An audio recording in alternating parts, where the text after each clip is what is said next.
Durante meses creí que el embarazo la estaba cambiando, que era normal, que era parte del proceso. Me lo repitieron tantas veces que terminé creyéndolo. Es hormonal, es el cansancio, es que está sensible.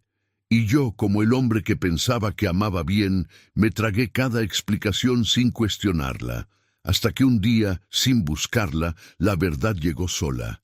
Y entendí que los cambios de humor no eran del embarazo, eran de la culpa. Esta es una historia ficticia inspirada en situaciones que muchas personas viven en México y en toda Latinoamérica.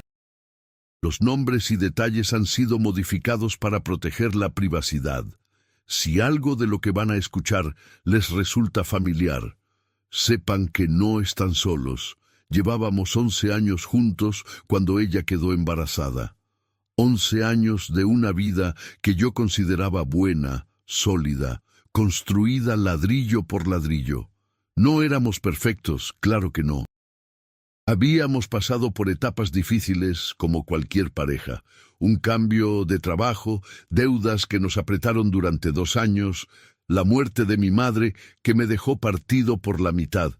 Pero siempre habíamos salido adelante. Siempre habíamos encontrado la manera. Vivíamos en Guadalajara, en una colonia tranquila al oeste de la ciudad. Yo trabajaba en una empresa de logística. Llevaba 8 años ahí, era jefe de área. Ella daba clases en una primaria pública, a 10 minutos de la casa. Teníamos una rutina, como todos. Desayunábamos juntos cuando podíamos. Los fines de semana íbamos al mercado a comprar fruta y a veces nos dábamos el lujo de un pozole en el local que tanto le gustaba a ella, cerca del centro. Era una vida ordinaria, pero yo la sentía mía, la sentía nuestra. Cuando me dijo que estaba embarazada, me acuerdo que tuve que sentarme. No de sorpresa mala, sino de esa emoción que te dobla las rodillas sin avisar. Llevábamos un tiempo buscándolo, con la esperanza de que llegara cuando llegara, y cuando me mostró la prueba, con esa rayita que lo cambia todo, me levanté, la abracé, y no le dije nada porque no me salían las palabras. Solo la abracé. Durante las primeras semanas todo fue alegría. Llamadas a la familia, una cena con mis suegros, otra con mis cuñadas. Ella estaba radiante. Yo estaba convencido de que estábamos viviendo uno de esos momentos que uno recuerda siempre. Pero hacia el tercer mes, algo empezó a cambiar. No fue un cambio brusco, fue lento, casi imperceptible al principio. Ella se ponía irritable por cosas pequeñas. Un día fue porque llegué tarde a cenar. Otro, porque olvidé comprar el pan de caja. Un viernes en la noche, sin que yo entendiera por qué, se encerró en el baño más de media hora, y cuando salió tenía los ojos rojos. Le pregunté qué le pasaba, y me dijo que nada, que era el cansancio, que estaba agotada del trabajo. Le creí. Su ginecóloga también me ayudó a creerlo. En una de las consultas, cuando le comenté mis preocupaciones, la doctora me explicó con toda calma que los cambios de humor en el segundo trimestre podían ser intensos, que algunas mujeres los vivían con mucha fuerza, que era completamente normal. Salí de esa consulta sintiéndome hasta un poco tonto por haberme preocupado. Pero las semanas pasaron y los cambios no se calmaron, se intensificaron. Había noches en que yo llegaba a casa y ella apenas me hablaba. Se sentaba frente al televisor con la mirada perdida, como si estuviera en otro lugar. Si le preguntaba en qué pensaba, me decía en nada, con una sequedad que me dejaba sin saber qué hacer. Empecé a caminar de puntillas dentro de mi propia casa, midiendo mis palabras, evitando temas que no sabía bien cuáles eran, para no encender algo que no entendía. Los fines de semana eran los más extraños. A veces amanecía de buen humor, casi como la mujer que yo conocía, y esos días me aferraba a ellos como si fueran un salvavidas. Pero otros días, sin razón aparente, el silencio era tan denso que parecía tener peso. Yo hacía el intento de acercarme, de hablarle, de preguntarle si necesitaba algo, y ella me respondía con monosílabos o con ese «estoy bien», que claramente significaba todo lo contrario.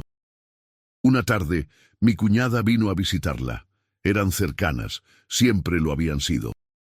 Yo aproveché para salir a hacer unos mandados y cuando regresé, escuché que hablaban en voz baja en la recámara. No quise interrumpirlas.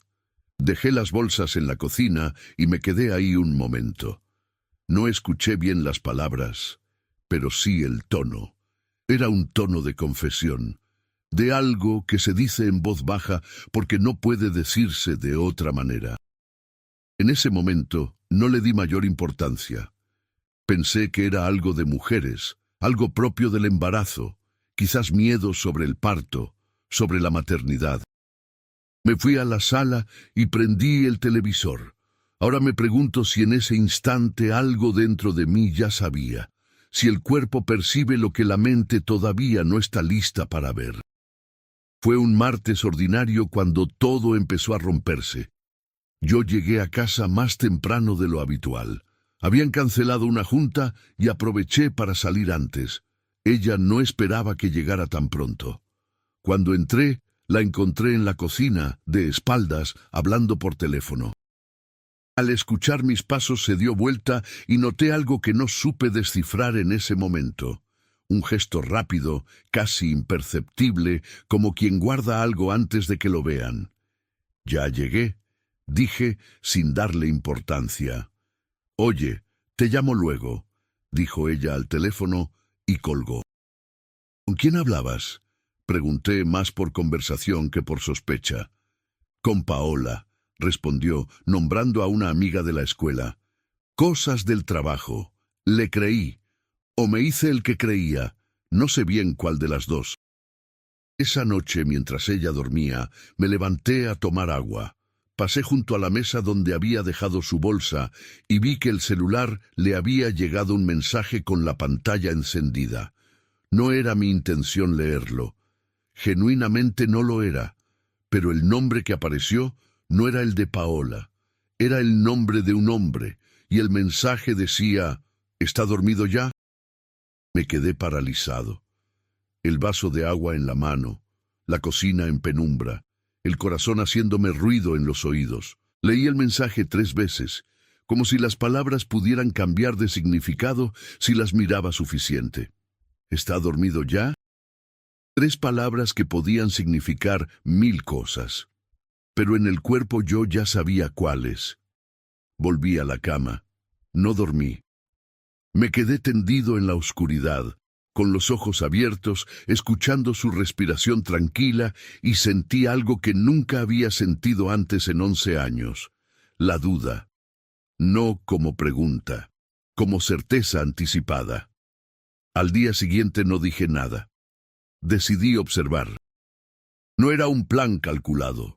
Era más bien la reacción de un hombre que todavía no estaba listo para confirmar lo que ya intuía. Empecé a prestar atención a cosas que antes ignoraba. La manera en que revisaba el teléfono y lo ponía boca abajo cuando yo me acercaba. Los mensajes que respondía en el baño con la puerta cerrada. Las veces que salía a hablar con una amiga, afuera, en el jardín, aunque hiciera frío. Una tarde, cuando ella estaba dormida la siesta, tomé su celular de la mesa de noche. Sé que hay quienes dirán que eso estuvo mal, y quizás tengan razón, pero en ese momento yo no era capaz de razonar con calma. Era un hombre que sentía que su vida se estaba desmoronando sin que nadie le avisara. El celular tenía huella digital, no pude entrar, pero no necesité entrar, porque ese mismo día, mientras ella estaba en la ducha, su teléfono recibió una llamada. La pantalla se encendió con el nombre Adrián, sin foto, sin apellido, sin ningún otro contexto. Solo ese nombre y la certeza de que ese nombre no era nuevo en su vida. Fui al baño, toqué la puerta. «Te están llamando», dije. Hubo un silencio del otro lado. «¿Quién?», preguntó con la voz que no suena natural cuando uno está nervioso. «Adrián», respondí. Otro silencio, más largo. Ah, es un compañero de la escuela. Déjalo, ya le marco. Cerré los ojos, respiré y me alejé de la puerta sin decir más. Si te está resonando esta historia, quiero pedirte que te suscribas a Casos de la Vida, narrado, y actives la campanita para no perderte ningún caso. Hay historias que nos ayudan a entender la nuestra propia, y este canal existe para eso. Cuéntanos en los comentarios desde dónde nos escuchas hoy. Los siguientes días fueron los más extraños de mi vida. Yo seguía yendo al trabajo, seguía llegando a casa, seguía preguntándole cómo se sentía, si el bebé se había movido, si quería que le calentara algo. Por fuera era el mismo. Por dentro era un hombre que se estaba ahogando en una duda que ya no era duda, sino algo más parecido a la confirmación. Empecé a recordar cosas, como cuando uno empieza a ver un patrón y de repente todo encaja con una claridad que duele. Recordé que 4 meses antes de que quedara embarazada, ella había empezado a salir más seguido con las maestras.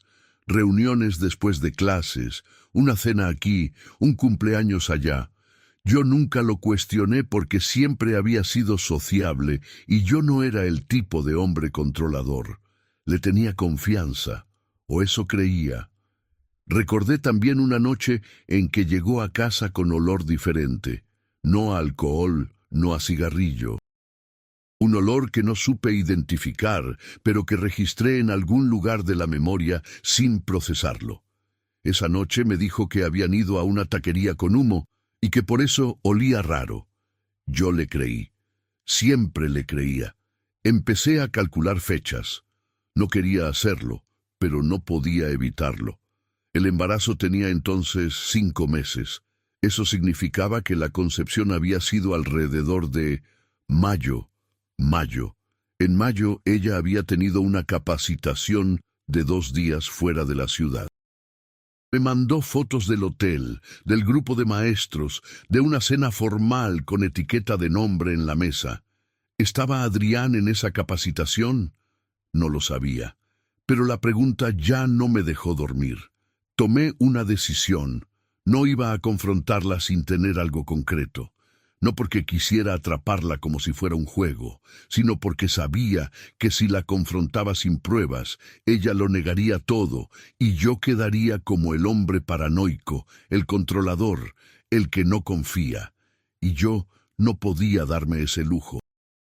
No con un bebé en camino, no sin saber qué era real y qué no.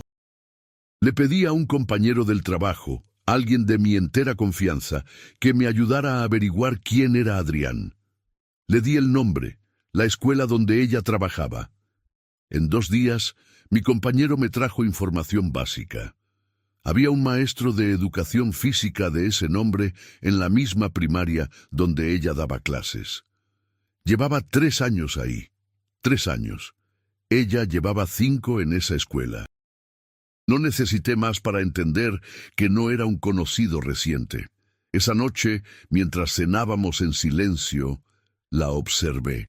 Ella comía despacio, con la mirada en el plato, como tenía costumbre en los últimos meses. De vez en cuando levantaba los ojos y me miraba, y yo le sostenía la mirada sin decir nada. Hubo un momento en que ella bajó la vista primero. Siempre dicen que los ojos no mienten. Esa noche entendí por qué. El sábado siguiente, ella me dijo que iba a ir a casa de su mamá. Que quería pasar la tarde con ella, que ya tenía rato sin verla. Le dije que estaba bien, que yo me quedaba a hacer unas cosas en casa. La vi salir, esperé 20 minutos y la seguí. No me enorgullece haberlo hecho, pero tampoco me arrepiento. Fui en mi coche manteniendo distancia. Ella tomó el camino hacia la colonia de sus suegros, pero antes de llegar, giró en una calle diferente. Se estacionó frente a un parque pequeño, de esos que hay por toda la ciudad, con bancas verdes y un par de árboles. Bajó del coche despacio, como lo hacía con el vientre ya pronunciado, y fue hacia una de las bancas. Ahí estaba él. No lo había visto nunca en persona, pero supe de inmediato que era él. Un hombre de unos 40 años, complexión atlética, con una sudadera gris. Estaba sentado en la banca y cuando la vio llegar, se levantó. No hubo abrazo, no hubo beso. Pero hubo algo peor, hubo familiaridad. La clase de familiaridad que no se construye en poco tiempo. Me quedé en el coche, a media cuadra, con las manos sobre el volante y el pecho apretado como si alguien me lo estuviera aplastando desde adentro. Los vi hablar durante 20 minutos. En un momento, él puso la mano sobre el vientre de ella, sobre el vientre donde estaba mi hijo, o lo que yo creía que era mi hijo. Regresé a casa antes que ella. Me senté en la sala a oscuras. Cuando entró, me preguntó si estaba bien, que se veía que tenía cara rara. Le dije que me dolía la cabeza. ¿Fuiste a casa de tu mamá?, le pregunté. Sí, respondió sin dudar. Estuvimos platicando, me dio de cenar. La miré a los ojos. Qué bien, dije. Y no dije más. Esa noche tomé la decisión más difícil de mi vida. Ir al médico. No a cualquier médico. A una clínica privada donde pregunté, con toda la vergüenza del mundo, sobre pruebas de paternidad prenatal.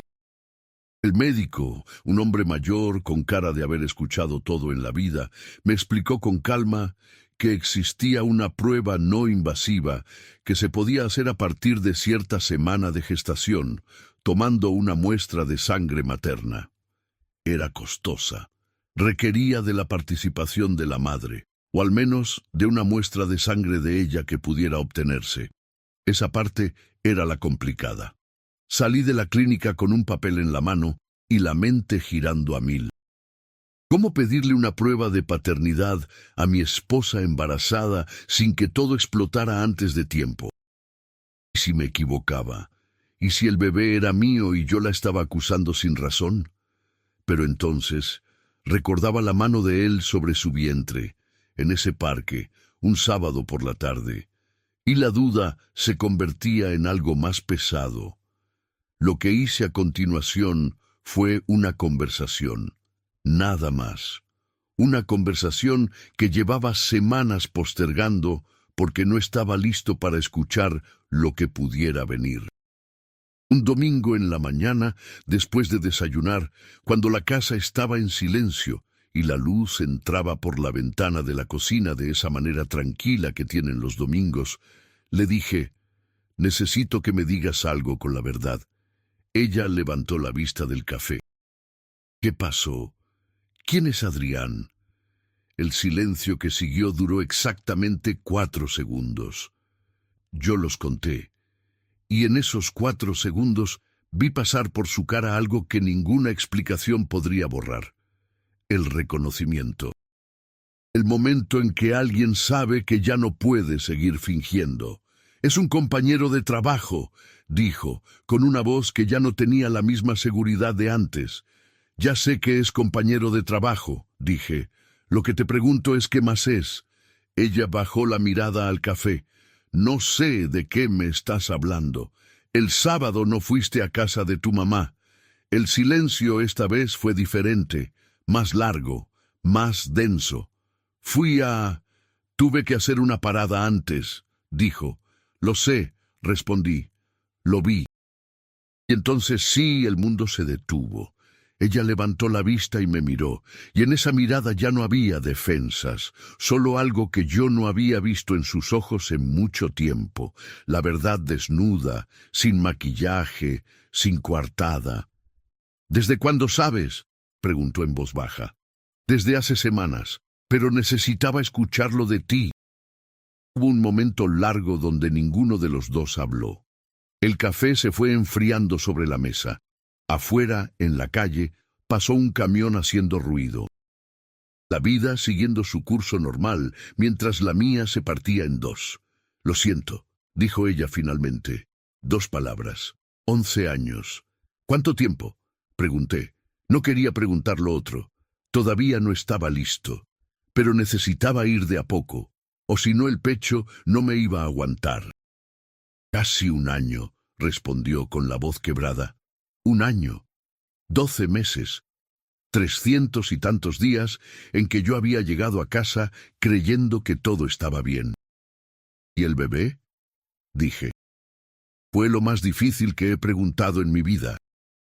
4 palabras que cargaban el peso de todo lo que yo había soñado desde que vi esa rayita en la prueba de embarazo. Ella tardó en responder, y ese silencio me dijo más que cualquier palabra. No lo sé, dijo finalmente, con los ojos llenos de lágrimas. No sé bien cómo describir lo que se siente cuando escuchas algo así. No es como en las películas, donde el personaje rompe platos o sale corriendo o grita. Es más silencioso, más frío. Es como si alguien apagara el sonido de todo y de repente solo pudieras escuchar tu propia respiración. Me levanté de la silla, fui a la recámara, saqué una maleta del closet y empecé a meter ropa. Ella me siguió hasta la puerta del cuarto.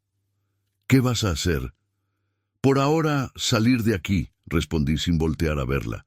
No puedes irte así, estoy embarazada, necesito... Tú has necesitado cosas por mucho tiempo. La interrumpí, y sí volteé a verla entonces. En lugar de pedirlas, buscaste otra manera de conseguirlas. Eso ya no es mi responsabilidad hoy. Salí con la maleta. Fui al departamento de un amigo que vivía solo cerca del centro. Le expliqué algo, no todo, y él no preguntó más de lo necesario. A veces la gente buena sabe cuándo no hacer preguntas. Esa noche, solo en un cuarto ajeno, con el ruido de la ciudad afuera, me permití llorar. No de rabia, de pérdida, porque lo que más me dolía no era la traición, aunque dolía. Lo que más me dolía era el bebé, el niño o la niña que había soñado, que había imaginado llevar al parque, enseñarle a andar en bici, ver crecer, y que ahora tenía un signo de interrogación donde debía haber certeza. Déjanos saber en los comentarios qué harías tú en esta situación. Es una pregunta que no tiene respuesta fácil y nos interesa mucho leer lo que piensan. Y si conoces a alguien que está pasando por algo parecido, comparte esta historia con esa persona. A veces saber que no estamos solos cambia mucho las cosas. Los días que siguieron fueron los más lentos de mi vida. Me comuniqué con un abogado, no para tomar decisiones apresuradas, sino para entender qué opciones tenía. Él me explicó con paciencia los escenarios posibles, los derechos que me asistían como posible padre, el proceso legal para una prueba de paternidad, lo que implicaba en términos de registro del bebé, de responsabilidades. Hablamos más de 2 horas esa primera vez. Salí de su oficina con la cabeza llena de información y el corazón todavía en pedazos, pero con algo que antes no tenía: claridad. Al menos claridad sobre el proceso, sobre los pasos concretos que podía dar. Ella me llamaba. A veces contestaba, a veces no.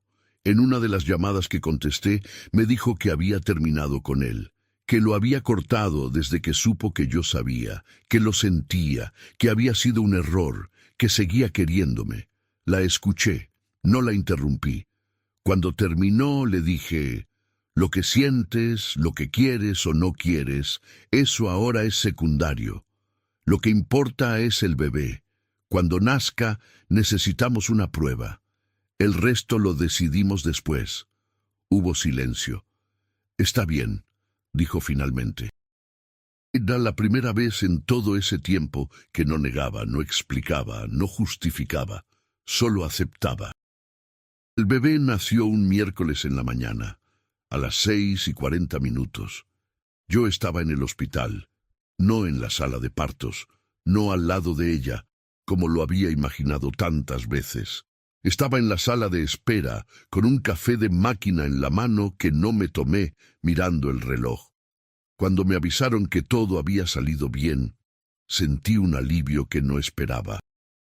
Independientemente de todo lo demás, ese bebé era un ser que no tenía culpa de nada, y eso era lo único que importaba en ese momento. Lo vi a través del cristal del cunero, un niño, pequeño, arrugado, con los ojos cerrados y los puños apretados, como si ya estuviera listo para pelear con el mundo. Me quedé ahí parado un buen rato. La enfermera que pasó junto a mí me preguntó si era el papá. No supe qué contestar.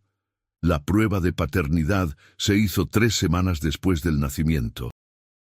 Fue un proceso sencillo en términos prácticos, una muestra de saliva del bebé, una mía.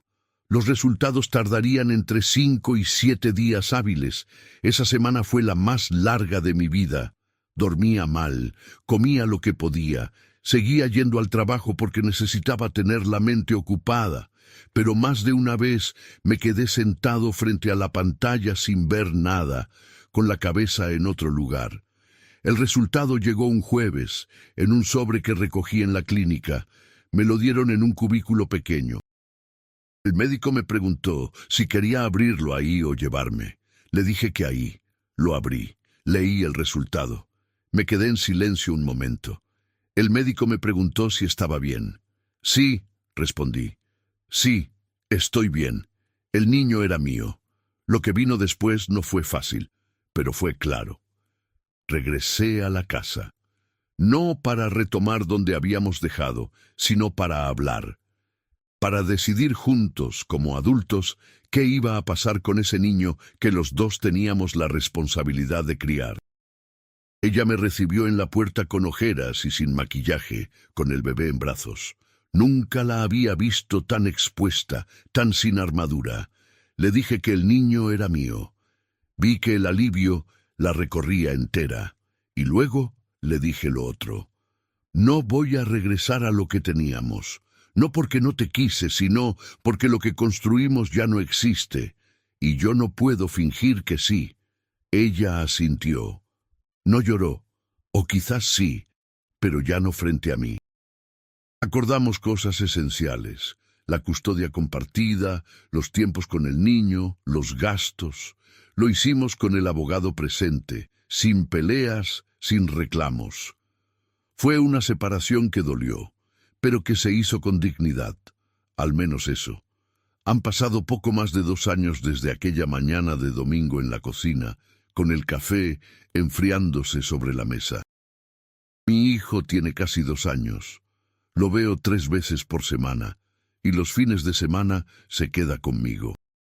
Aprende a caminar todavía con esa manera torpe y valiente que tienen los niños, como si caerse no fuera nada del otro mundo. A veces me mira y se ríe sin razón, y yo pienso que no hay nada en este mundo que valga más que ese momento. No sé qué pasó con el otro hombre. No me interesa saberlo. Eso ya no forma parte de mi historia. De mi exesposa puedo decir que la trato con respeto, porque es la madre de mi hijo, y porque aprendí que el odio cansa más de lo que protege. No es fácil.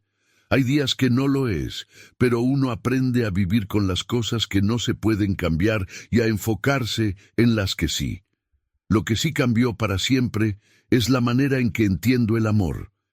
Antes creía que amar bien era callar, aguantar, confiar sin preguntar. Hoy sé que el amor sin honestidad no es amor. Es un escenario, y tarde o temprano el escenario se cae. Me dijo que los cambios de humor eran del embarazo, eran de la culpa. Y la culpa, por mucho que uno intente esconderla detrás de explicaciones, de silencios, de mentiras bien construidas, siempre encuentra la manera de salir a la superficie. Siempre. Lo que siembras, tarde o temprano, se cosecha. Así es la vida.